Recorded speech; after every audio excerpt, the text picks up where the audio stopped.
जय श्रीमन नारायण। मित्रों महर्षि पराशर बृहद पराशर होरा शास्त्रम के 19वें अध्याय में सप्तम भाव से संबंधित फलादेश लिखे हुए हैं, जिसका वर्णन हमने बहुत विस्तृत रूप से आप लोगों के सम्मुख कर दिया है। वो सारे वीडियोज हमारे YouTube पर उपलब्ध हैं, वहां जाकर के आप उन सबको देख सकते हैं। ठीक है, तो आज से हम बृहद पराशर होरा शास्त्रम के 20वें अध्याय का आरंभ कर रहे हैं। 20वें अध्याय में महर्षि पराशर ने आयुर्भाव फलाध्याय लिखा हुआ है, अर्थात 8वें भाव से संबंधित अनेकों फल, जिसमें कि मृत्यु, आयु, अचानक धन की प्राप्ति एवं एक्सीडेंट वगैरह के बारे में बहुत कुछ लिख रखा है। इन सभी विषयों पर हम आज से चर्चा करेंगे।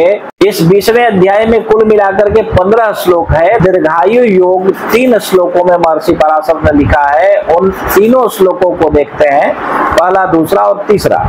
ठीक है, तो चलिए देखते हैं कि महर्षि पराशर क्या कहते हैं। पहले श्लोक में कहते हैं कि आयुर्भाव फलम चाथ कथयामि द्विजोत्तम आयुस्थानाधिपः केंद्रे दीर्घमायु प्रयच्छति। तो मित्रों, महर्षि पराशर कहते हैं सभी ऋषियों से कि हे ऋषिवरों, कि आज से मैं आयु भाव अर्थात 8वें भाव से संबंधित फल को आप लोगों के सम्मुख बतलाता हूँ, वर्णन करता हूँ। तो कहते हैं कि यदि आपकी जन्म कुंडली में आपके कुंडली के 8वें घर का मालिक अगर पहले घर में अर्थात लग्न में बैठा हो, तो निश्चित रूप से ऐसा जातक बहुत ही दीर्घायु से संपन्न होता है। ठीक है, तो चलिए दूसरे श्लोक को देखते हैं। महर्षि पराशर दूसरे श्लोक में कहते हैं कि आयु स्थानाधिपः पापैः सह तत्रैव संस्थितः करोत्यल्पायुषं जातम लग्ने सोप्यत्र संस्थितः।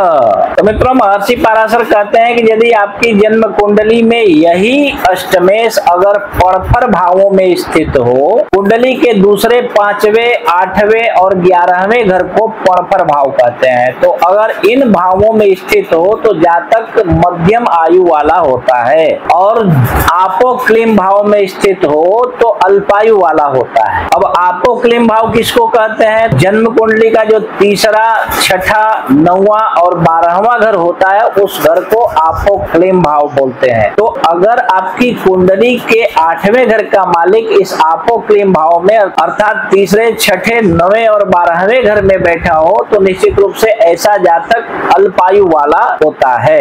ठीक है, तो इस प्रकार महर्षि पराशर तीसरे श्लोक में कहते हैं कि एवं ही शनिना चिंता कार्या तर्कैर विचक्षण कर्माधिपेन च तथा चिंतनम आयुषस्तथा। इसमें महर्षि पराशर इस श्लोक में कहते हैं कि इसी पद्धति से, जैसा मैंने बताया वैसी पद्धति से 10वें घर से भी चिंतन करना चाहिए, और आपकी कुंडली में शनि जहां पर बैठा हो वहां से भी इसी पद्धति से आपको आयु का विचार करना चाहिए। जैसे आपकी कुंडली में शनि या फिर 10वें घर का मालिक अगर केंद्र में बैठा हो तो निश्चित रूप से दीर्घायु योग बनता है, परपर में हो तो मध्यमायु होता है, अपोक्लिम में हो तो अल्पायु योग बनाते हैं।